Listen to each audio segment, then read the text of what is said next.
Pagkatapos ng pagpupulong, naiwan sina Arthur at Sylvie na mag-isa sa silid. Tahimik na nagtungo si Arthur sa kanyang kwarto habang magulong-magulo ang kanyang isipan, sa likuran niya ay tahimik lamang na sumusunod si Sylvie, ngunit agad nitong napansin ang bigat ng iniisip ni Arthur. Upang pag-aanin ang kanyang pakiramdam, masiglang ipinakita ni Sylvie ang matagal na niyang pinagpapraktisan.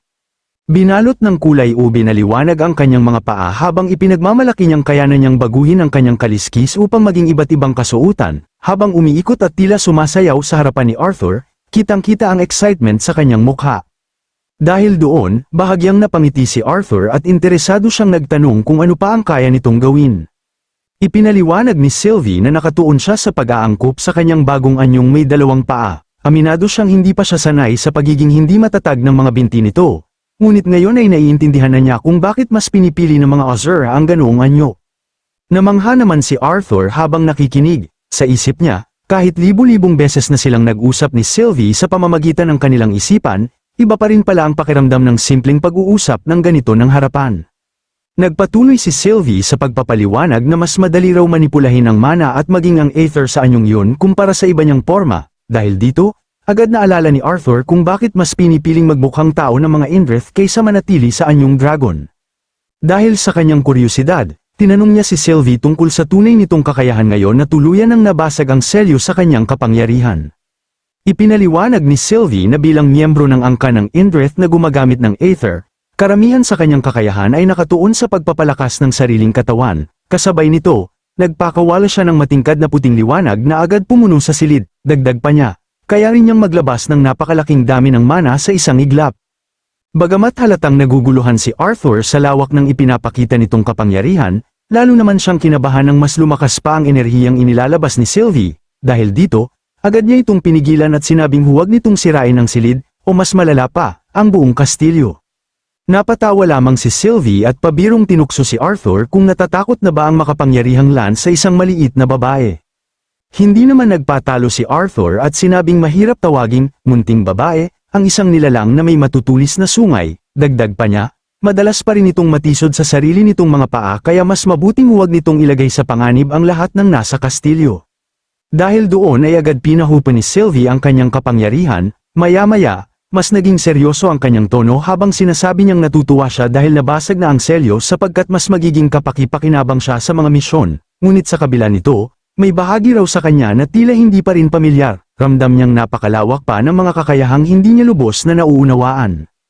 Mahinahon namang pinakalma siya ni Arthur, sinabi niyang marami pa siyang pagkakataon upang mas makilala ang sarili niyang kapangyarihan. Tutal, ayon sa napag-usapan nila sa pagpupulong, lalo lamang magiging magulo at mapanganib ang mga susunod na araw. Biglang natahimik si Sylvie matapos marinig yun. Makalipas ang ilang sandali, mahina niyang sinabi na kahit ano pa man ang mangyari, mayroon pa rin silang isa't isa na maaasahan, at kapag mas nakontrol pa niya ang bago niyang anyo, naniniwala siyang hindi imposibleng matalo nilang dalawa kahit isang side. Napangiti si Arthur sa kumpiyansa ni Sylvie, sa isip niya, hindi man ganoon kaganda ang posibilidad ng tagumpay, mas mabuti na yun kumpara noon. Pagkatapos ay humiga siya sa kama habang iniisip ang mga maaaring mangyari sa hinaharap. Muling nagsalita si Sylvie at iminungkahing magsanay silang dalawa bago sumabak sa susunod na misyon kung magkakaroon sila ng oras. Gusto raw niyang subukan kung hanggang saan ang kontrol niya sa Aether sa bagong anyong yun. Napabuntong hininga lamang si Arthur at sinabing baka nga swertihin pa sila kung makakatulog sila ng maayos kahit isang gabi nang walang istorbo. Ngunit agad na sumagot si Sylvie na tila nausag niya ang katahimikan. At sa mismong sandaling yun, may kumatok sa pintuan ng kanilang silid. Pagkabukas ng pintuan, agad na nagbigay galang ang isang sundalo kay Arthur at humingi ng paumanhin sa pag-abala sa kanya sa ganoong oras ng gabi. Halatang nag-aalinlangan pa ito bago tuluyang sinabi na nais siyang makita ni Commander Virian sa piitan. Nagulat si Arthur sa narinig ngunit wala na siyang inaksayang oras at agad siyang sumunod sa sundalo patungo sa ilalim ng kastilyo. Pagdating niya roon, agad niyang naramdaman ang mabigat at nakakapanindig na atmosfera ng lugar. Tahimik lamang siya habang pinagmamasdan ang mga taong naroon na tila naghihintay sa kanyang pagdating. Si Virian ang unang bumasag sa katahimikan at sinabing kumpleto na sila ngayong naroon na si Arthur. Naguguluhan namang nagtanong sina Byron at Haring Alduin kung ano ba talaga ang dahilan ng biglaang pagpupulong na iyon at kung bakit hindi na lamang ito hinintay hanggang umaga. Dahil dito, agad nagpaliwanag si Virian, Itinuro niya ang isang lalaking nakatabing ang mukha na nasa kanyang tabi at sinabing ang lalaking yun, si Ento, ang nagdala ng balita na sa wakas ay may isa ng bilanggo na nagsalita. May sinabi si Ento sa sariling wika nito, ngunit si Virian lamang ang nakakaunawa kaya siya na rin ang nagsalin. Ayon dito, napagsalita raw ni Gentry ang isa sa mga bihag. Agad namang nagtanong ang Reyna kung ang tinutukoy ba nila ay ang retainer, ngunit umiling si Virian at sinabing hindi pa sila sigurado. Dahil doon, napatanong si Arthur kung nasaan na si Gentry at kung bakit naghihintay lamang sila sa labas imbes na pumasok na sa loob. Ipinaliwanag ni Ento na paparating na si Master Gentry at ilang sandali lamang ay biglang bumukas ang mabigat na pintuan sa dulo ng pasilyo, makapal na usok ang kumuwala mula rito bago dahan-daang lumitaw ang isang kamay. Maya-maya, tuluyan ang lumabas ang isang matandang lalaki habang walang emosyon na pinupunasan ng dugo sa kanyang kamay gamit ang basahan. Agad siyang tinawag ng isa sa mga naroon at tinanong kung ano ba talaga ang nangyayari. Humingi naman ng paumanhin si Gentry sa kanilang lahat at ipinaliwanag na inaayos lamang niya ang restraint system ng retainer nang bigla siyang tawagin ito. Dahil dito, hindi na napigilan ng hari ang pananabik at agad niyang tinanong kung ano ang sinabi ng retainer at kung tuluyan na ba nila itong napasuko. Ngunit umiling lamang si Gentry at sinabing hindi pa rin nila nababasag ang katahimikan ng retainer. Biglang tumaas ang boses ng reyna ng mga elf sa inis habang tinatanong kung bakit pa sila Jin-Aisang at kinaladkad pababa sa piitang yun kung wala rin naman palang mahalagang resulta. Habang sinusubukang pakalmeyan ng haring elf ang reyna, inayos naman ni Gentry ang kanyang salamin bago muling nagsalita. Bagamat hindi pa raw nila napapasalita ang retainer, sa tulong daw niya ay sa wakas ay nagsalita na rin ang traidor na si Rodiz. Ngunit may isang kondisyon, si Arthur lamang daw ang nais nitong kausapin. Biglang nabalot ng katahimikan ang buong lugar, lahat ng mata ay napatingin kay Arthur, at maging siya mismo ay hindi maitago ang pagkagulat sa kanyang mukha. Hindi naman maitago ni Boone ang galit, mariin niyang ipinahayag na si Rodiz ang dahilan kung bakit nahati sa dalawa ang kaharian ng mga dwarf at nadungisan ang kanilang pangalan, bago nito iniwan ang lahat ng gulo upang sila ang maglinis ng kalat nito. Dahil dito, para sa kanya ay wala itong karapatang magdikta ng kung ano-anong kondisyon. Napaisip naman ang hari at nagtanong kung posible kayang may balak makipagkasundo si Rodiz kay Arthur. Ngunit ayon sa reyna ng mga elf, kung simpleng kasunduan lamang ang pakay nito, sana ay kinausap na lamang nito si Virian o ang iba pang miyembro ng konseho. Dahil dito, tumingin si Virian kay Arthur at mahinang nagtanong kung baka may kinalaman ito kay Elijah. Bahagyang yumuko si Arthur bago tahimik na sumagot na yun din mismo ang kanyang kinatatakutan. Sa isip niya, hanggang ngayon ay wala pa rin silang ideya kung nasaan na si Elijah o kung ano na ang totoong nangyari rito. At sa sandaling yon, muling bumalik sa alaala ni Arthur ang mga panahong kasama niya si Elijah, ang masasayang araw matapos silang makaligtas sa isang misyon habang nagtatawanan, pati na rin ang mga panahong magkasama sila sa Zyrus Academy. Naalala niya ang dating Elijah, isang mabait at mapagkakatiwalaang kaibigan.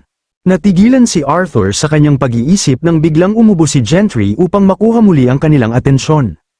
Ipinaalala nito sa konseho at sa mga lance na napakahirap para sa kanya na mapasunod at mapagsalita si Rodiz, kaya para sa kanya, mas mabuting samantalahin na nila ang pagkakataong ito habang handa pa itong magsalita. Muling tumahimik ang buong silid matapos marinig yun. Dahan-daang napatingin si Arthur kay Virian at nakita niyang tahimik lamang itong tumango bilang pahintulot. Sa huli, humakbang si Arthur papunta kay Gentry at walang pag-aalinlangang sinabing pangunahan na siya nito. Samantala, sa isang masukal na kagubatan malapit sa ilog, tahimik na nililinis ng isang alakrayan na si Circe ang kanyang katawan matapos ang kanilang operasyon. Siya ay kabilang sa grupong nagsasagawa ng triangle formation sa loob ng kagubatan upang maiwasang matunton ng mga kaaway. Habang pinupunasan niya ang dugo at putik sa kanyang balat, napatingin siya sa sugat sa kanyang kamay at napaisip kung sulit nga ba ang palihim niyang pag-alis sa kanilang kampo.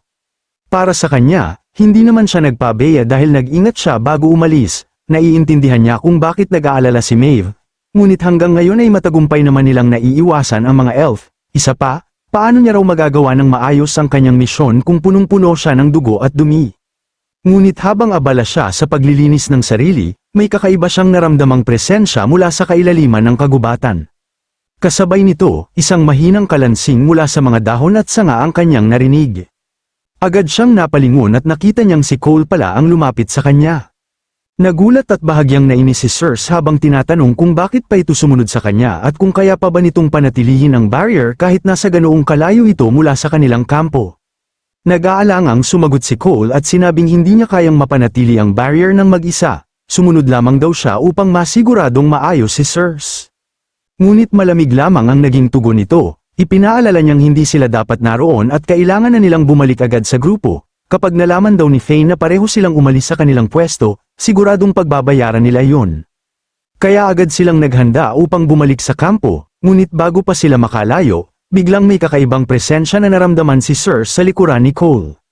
Mula sa kadiliman ng kagubatan, 4 na palaso na nababalutan ng berdeng aura ang mabilis na sumugod patungo sa kanila. Sa kabutihang palad, mabilis na ka-respond si Cole at agad siyang naglabas ng barrier upang harangin ang paparating na pag-atake. Kasabay nito, sumigaw si Circe at inutusan siyang tumakbo na. Nararamdaman daw niya ang 3 kalaban at kailangan nilang makabalik agad sa kampo. Kahit mapanganib, mas handa raw lumaban sina Fane at Maeve. Habang mabilis silang tumatakbo sa gitna ng kagubatan, lalo nilang nararamdaman ang paglapit ng kanilang mga humahabol. At nang lingunin nila ang likuran, nakita nilang mabilis na silang naabyutan ng mga elf. Ngunit bago pa sila tuluyang maipit, eksaktong dumating ang kanilang mga kasama. Sa isang iglap, hiniwas sa dalawa ng isang alakrayan ang elf na humahabol kina Circe. Kasabay nito, isa pang elf ang agad nagpakawalan ng palaso mula sa malayo, ngunit bago pa ito makapagpaputok muli ay tinamaan na ito ng sibat ng isa pang alakrayan. Hindi pa doon natapos ang pag-atake, isa pang elf ang sumugod gamit ang espada at halos tamaan ng isang alakrayan, mabuti na lamang at mabilis na naiharang ng kasama nito ang sibat, dahilan upang masangga ang nakamamatay na pag-atake. Mula naman sa likuran, isang babaeng may kulay violet na buhok ang sumigaw upang balaan silang tumingin sa kanilang likod. Kasabay nito, agad siyang nagpakawala ng naglalagablab na apoy patungo sa elf na palihim na sumusugod mula sa likuran. Sa loob lamang ng ilang segundo, nilamon ng apoy ang katawan ng elf hanggang sa tuluyan itong mawalan ng buhay. Napamura naman ang isa nilang kasamang lalaki habang galit na tinatanong si Circe kung ano ba talaga ang nangyari. Ngunit nanatiling tahimik si Circe at wala man lamang maisagot. Dahil doon, agad silang pinakalma ng babaeng may violet na buhok at sinabing mamaya na ang paliwanag dahil kailangan muna nilang makatakas sa lugar na yun. Wala nang nagawa ang lalaki kundi tumalikod habang pigil ang inis. Ngunit doon nila napansin ang kakaibang kalagayan ni Circe, nanginginig ang buo nitong katawan habang tila takot na takot sa isang bagay na hindi nila makita. Nagkatinginan ang mga kasama niya at nagtatakang tinanong kung ano ang problema. Dahan-daang itinaas ni Circe ang kanyang tingin habang makikita ang matinding takot sa kanyang mukha, at sa kanya ibinunyag ang bagay na kanyang nararamdaman, hindi lamang iilang elf ang paparating, napakarami nila.